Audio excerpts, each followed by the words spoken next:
What up, and welcome back to another Malazan Book of the Fallen video. And this time we're doing another character profile.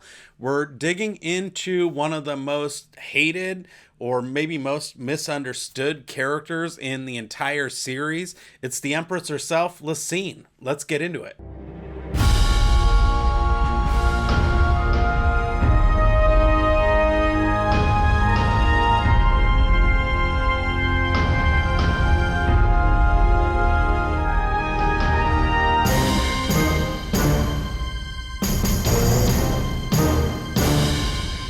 You assume they were murdered at Laseen's command, but imagine a circumstance where the Empress's most able commander simply disappeared, leaving her isolated, desperate for able people.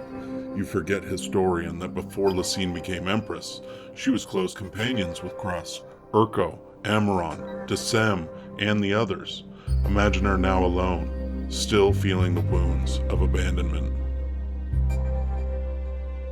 So in this video, I want to just take a look at why Laseen is, so hated, and then put forward my case for why I think she's a little bit misunderstood and just why I really love her as a character in the first place. Because love her, hate her, whatever, she adds a really interesting dynamic to the series. I think that we can all agree on that. And there's just a lot to dissect. And the more I keep reading, the more I get out of the Laseen storyline in particular, especially once you bake in the ice stuff. Before we go too far, I should say that this one's going to be heavy spoilers all the way through, I guess, even the ice books and the prequels. And so if you don't want to dig deep on Laseen across all books, now's your chance to jump out. Thanks for stopping by. So first, let's take a look at some of the main reasons why we actually hate Laseen in the first place as readers, certainly on a first read through in particular. First and foremost,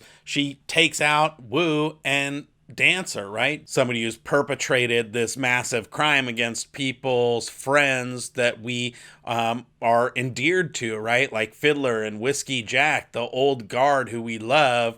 They're, the people that they loved and followed and respected were taken down. And so, right, again, off the bat, she's kind of painted as the person to hate, the villain, the evil one. How dare you! She drives the culling of the mages in Malaz City when she takes power, right? And forces Tattersail to go out and commit all these heinous acts that lead to people like Lorne, who are super pissed off about the culling of people with magic and just that whole essentially government sponsored murder or genocide that she essentially commissions. We also see that she orders the culling of the nobility both in Unta and in other places as well that are both, heinous. Number one, that they're just killing all these innocent people, even if they're shady socioeconomically and whatever. Do they deserve to be just straight up outright government sponsored murdered? Debatable. But kind of on a more close to home front, we see that that's what ultimately sparks the whole plight of Felison, the extreme actions taken by Tavor, and then all the subsequent consequences associated with that, which are very brutal and heinous. Really that all stems from this culling of the nobility that forced the hand of Tavor to take all these extreme actions that led to misery for her, misery for her sister, and the whole family. And yeah, that was ultimately on Laseen. Everything is always your fault. Immediately after she tries to take out Wu and Dancer, she also tries to have Desem assassinated outside Yucatan. He's a beloved character who we don't meet until much later in the books, but again, just somebody who's elevated in the minds of people who we do care about, Whiskey Jack, Dude Jack, the rank and file military, etc., to just have been a stand-up dude, someone with dignity, somebody worthy of respect, with integrity, somebody who led by example, who was worth looking up to, someone who warranted being, emulated, somebody who you aspired to be like, and that was a right thing because he had those qualities that, again, that dignity that warranted it. And she tried to take him out. Other reasons why we hate her in Gardens of the Moon: she tries to take out the bridge burners. She tries to take out Whiskey Jack. She totally disrespects Whiskey Jack in the prologue of Gardens of the Moon, busts him down to sergeant, even though he arguably could have been vying for the throne and could have been heir of the emperor himself. He was that high up in the old guard. So those are two humongous reasons why we absolutely despise Laseen early on, for sure. Those are the most beloved characters to us as readers. You are the worst human being I have ever met. She also leaves Coltane twisting in the wind on the chain of dogs. Wasn't sending help through Aaron or ordering the reinforcements or anything like that, presumably. She outlaws Dujek One Arm at the end of Gardens of the Moon and forces him to go rogue and do his whole mission through Memories of Ice. I mentioned Desem already, but also under her watch is the culling of the Old Guard, or the attempted culling of the Old Guard as well, which are all, again, legendary figures. Urko Crust, Tok the Elder, Cartheron Crust, etc., Desem. And so, just a really long laundry list of terrible deeds. She F's over Tavor and sides with Malik Rel and Corbolo Dom. She has that Karen haircut, plus just generally seems like somebody who's a total B/Karen. She just lacks that likability factor. God, Karen, you are so stupid. But actually, if you take a step back, and she doesn't have a lot of dialogue or inner monologue or anything that we're privy to, and which is why we get, I think, a lot of the criticisms about character in Erickson's writing. But if you think about it, her motivations, I would argue, are in some ways relatively, pure. And even in some of the cases, a lot of the things that we actually hate her for, we know later on that she didn't actually do, wasn't responsible for. That's the dumbest thing you could have said. She definitely did try and take out Kalenved and Dancer, there's no doubt about that, but she kind of argues that there was an empire to run, right? There's the whole administrative governance side of the empire, which, even Kalenved and Dancer admit that they weren't doing, right? They had bigger fish to fry, and so she was arguably taking that act, there was a greater good component to her motivation. It wasn't like she was bloodthirsty or power hungry and just, wanted to claw her way to the top and couldn't stand being a number 2 or anything like that. Even Dancer says, and I can't remember, it's somewhere between chapter 15 and 18 of Deadhouse Gates, where he says something, or Sorry remembers through his memories though, that he actually even gets it, that they weren't there. They weren't taking care of business on the government side. And so even though he was kind of bitter and has the whole kind of revenge scheme in Gardens of the Moon, once he kind of set that aside or was able to move past that and focus on the bigger issues, he kind of got where she was even coming from and didn't really even seem to begrudge her it that much. So you don't have to take my word for it. That's like the guy she was trying to actually assassinate. In order for this all to work, you need to completely let me in. And the other thing is just towards the kind of, lusting for power aspect. She was a queen in her own right. Don't forget, at the beginning of Path to Ascendancy, they were on the run because her brother had kind of usurped the rightful throne of Nap out from under her, and she went and got it back during Path to Ascendancy and kind of took that, but ceded it willingly to the Empire, basically, and let it just be absorbed by Kalenved and Dancer. She didn't contest it there, and she seemed, perfectly fine to have her high-ranking position in the administration. She didn't even really want the throne of Nap, I don't think, or not to start an empire, right? She was more just about, being a stickler for the rules and having been slighted, and her brother usurped her rightful thing, and it was about kind of taking what was rightfully hers and following the rules and living up to the code, more so, I think, than a power-hungry, play. See that? That's a Boy Scout salute. When we think about the bridge burners, we find out that too is something she didn't actually do. That was Hairlock who blew up those tunnels. In fact, the bridge burners had been sent down into the tunnels as protection from what was going to go down with Rake and the crazy conflagration. Hairlock was the one who went down there and made the deal with them, and then kind of double-crossed them because he's trying to create all this suspicion and chaos to advance the crippled gods agenda in return for being able to access chaos and and, all the crazy stuff that Hairlock was doing. So we think as readers for a long time that is on Laseen, and we don't really start to piece it together until much later, and by then the damage has been done, whereas a first-time reader, you're like, F her. And similarly with her and Whiskey Jack, right? So we do have that kind of negative interaction that happens at the beginning of Gardens of the Moon in the prologue, where they kind of disrespect each other, and there's definitely beef there. And so we assume that the demotion down to Sergeant for Whiskey Jack is like a punishment. It's like a power play for her to keep rivals down, and it kind of goes along with this culling of the old guard, right?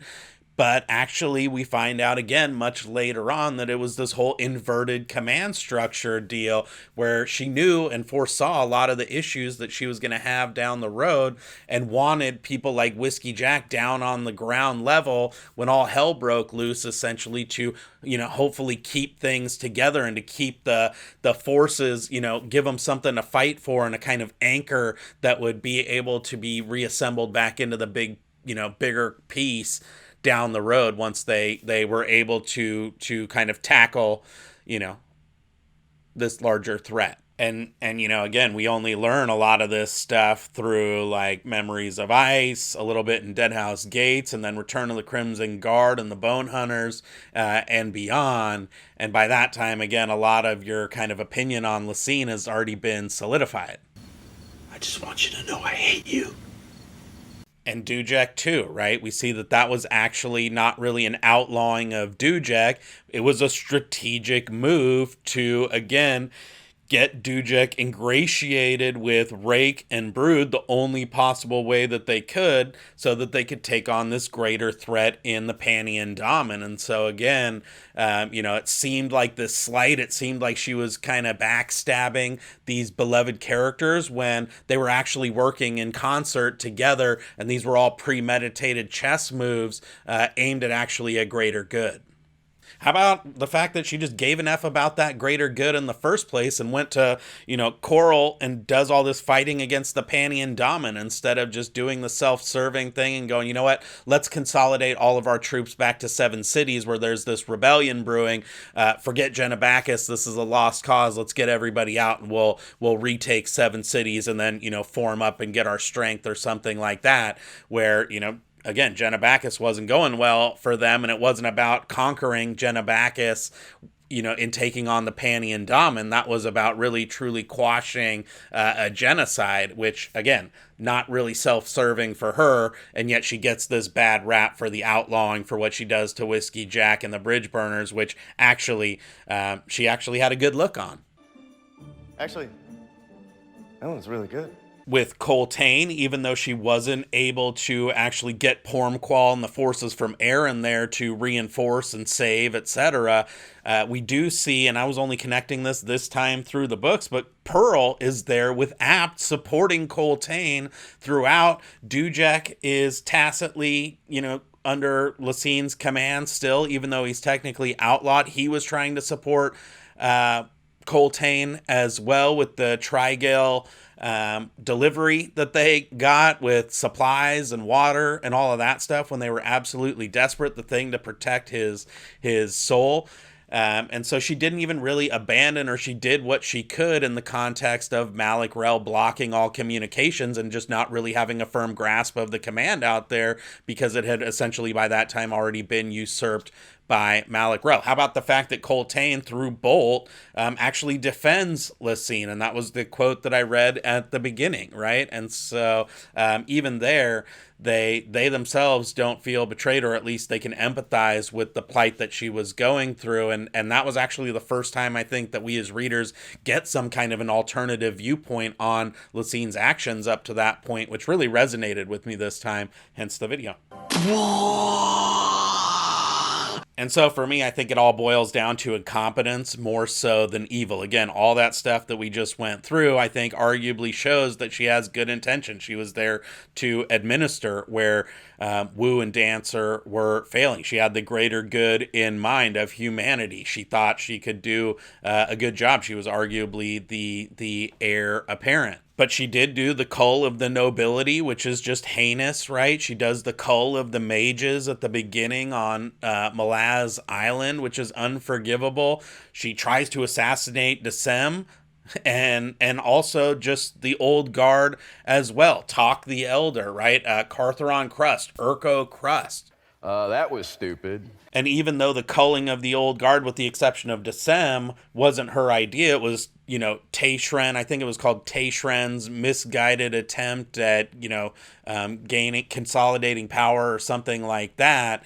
It happens on her watch. So she didn't order the culling of the old guard, but it does happen on her watch. And I think that that's ultimately, the incompetence is what leaves her vulnerable to some of the things that make us hate her even more later in the books. And specifically with getting essentially co-opted by, Malak Rel and Korbal Dam and not being able to do anything about it. And so she, had the ambition and, even arguably the good intentions, but she didn't have the skill and the ruthlessness that she needed to actually, effectively pull it off. And what's really crazy to me in all of this too is that with the exception of Desem, most of the old guard was like her people, right? Like Talk, like Amaron, like Cartheron Crust, like Urko Crust. Those were all people from Nap that came with her to help her take Nap back from her brother. These weren't Kalenved's people from back in the day. They became his people over time, but they were originally her people. But to me, the even bigger point is that, she really totally bottles it by not trying to co-opt them. She could have, I think, leveled with a lot of these old guard people and just said, look, I need you. Like, they're out doing this Ascendancy thing or whatever they're up to. We don't know, but we've got an empire to run, and there's the Seven Cities brewing and stuff happening in Genobacchus, and we need to, head to Eco Khan and do, whatever they're doing there. Most of those guys weren't particularly power hungry. And again, they were her people from the get-go. I think she could have co-opted and reasoned with a lot of these folks and actually gotten them on board. Hell, honestly, if she would have approached Kalenved and Dancer, they might have honestly just given her the keys and said, go ahead and take it. We have bigger fish to fry. They really were preoccupied. And again, we saw Dancer even acknowledge that and kind of understand where she was coming from. And so ultimately, I think she just went about everything in the completely wrong way. And without the old guard, without all these able commanders, like Coltane was the only able-bodied fist that they really had, that she was, again, wide open to manipulation and just to being forced to rely on people who she couldn't trust and didn't care about and had their own agendas, like Malak Rel and Korbal Dam. You brought this on yourself. And to me, it's just like, especially on this reread, just super sad because she is just super G'd up and could have arguably done a bang up job. But ultimately, she just needed all of her people with her to do it so that she didn't end up having to kowtow to D-bags. But if you really stop to think about it, like if she would have had, Desem on board, if she would have had Urko, Cartheron, Whiskey Jack, Dewjack, Admiral Nock, that would have been an unstoppable team, especially if they would have had Shadow as an ally and she would have approached them in the right way. There would have been like absolutely nothing that could stop the Malazan Empire. And so again, I think that is just a story of incompetence and a lack of ruthlessness. I mean, if you think about her, she does all that super shady stuff, but she does, have these ulterior motives, or she's thinking towards the greater good. And so in her mind, she's living up to her own integrity. Actually, as a foil, if you look at Malak Rel, he's kind of like a successful version of what Laseen was actually trying to do. Obviously, there's less pure, I think, motivations there, but, with the exception or not, notwithstanding trying to assassinate her homies, Laseen was like living up to a code, right? She was keeping her integrity to herself and had a greater good element. And even though we don't get a lot from her directly, you do see through her conversation with Callum and Deadhouse Gates, through Bolt's defense of her, and all of this stuff, again, in Return of the Crimson Guard onward, you know, she does think that she is a good leader. And ultimately, this like living up to a code and not, you know, willing to go full out and just go bloody murder on everybody is why she ultimately fails. Whereas again, if you look at Malak Rel, you know, in Return of the Crimson Guard, in Deadhouse Gates, and House of Chains, and onward, that dude doesn't care about anything except for winning. He does not give an F. Plots, schemes, double crosses for days. He double crosses Laseen. He double crosses Coltane. He double crosses poor old Pormqual in the city of Arryn. He even double crosses his own god and forces him to help external countries get to this war to take down his own empire quicker so that he can ascend to the throne easier, or have a kind of reason to ascend. And he won, right? Boom! He did what Laseen failed to do because he pulls out all the stops, plots, double crosses, does whatever it takes to get the job done. And so Malak Rel to me is like this actually capable Cersei Lannister to Laseen's kind of more well-intentioned but less capable Cersei Lannister that just completely bottles the operation. When you play the Game of Thrones, you win or you die. She tries to assassinate Wu and Dancer and fails. She tries to cull the mages and prevent magic and fails. She doesn't put her foot down and prevent the culling of the old guard and fails at that, and they all bail on her. And she just didn't communicate and foster that loyalty amongst the rank and file, and just really lacking on the likability side. And she took all these hardships in a very circumspect way and just kind of took it in a stoic, take it on the chin kind of a way. And I think everybody interpreted that as this kind of Karen type of attitude versus the kind of stoic, self-sacrificing, take it on the chin type of a leader that she saw herself as, and ultimately, you know, kind of wanted to be appreciated for the things that she valued in herself, holding herself to a code, you know, doing what she thought was right, even though it was hard. And really people were looking for, you know, and the things that she discounted, the likability, the leading by example, the, you know, inspiration. And so again, I think ultimately it just comes down to a lack of competence rather than, you know, her being a pure evil villain type. Nobody likes her very much. Yes, sir. This read through, I think it's just sad more than anything else. Think of what they could have accomplished. Think of how alone she was. Think of what a freaking G she is, right? In Return of the Crimson Guard, she's out there bare hands and feet, straight up crushing Crimson Guard avowed skulls like they're Coke cans. And so to me, she's just 110% badass. Totally misunderstood. I don't think she's a great character. I listed her many flaws that you can't get away from, but a lot of the stuff she is also misunderstood on. And I think, you know, a lot of those things are the things that really make us hate her, that actually, you know, weren't on her or weren't what we thought they were at the beginning. And so I throw that out there as food for thought. I look forward to the discussion down in the comments below. If you really want to nerd out, you can join us in the Discord. No worries. Subscribe to the channel and turn on notifications though, so that you never miss a video. Share it out there and give it a thumbs up so that the YouTube gods get more Meslas into the discussion. And until next time, happy reading.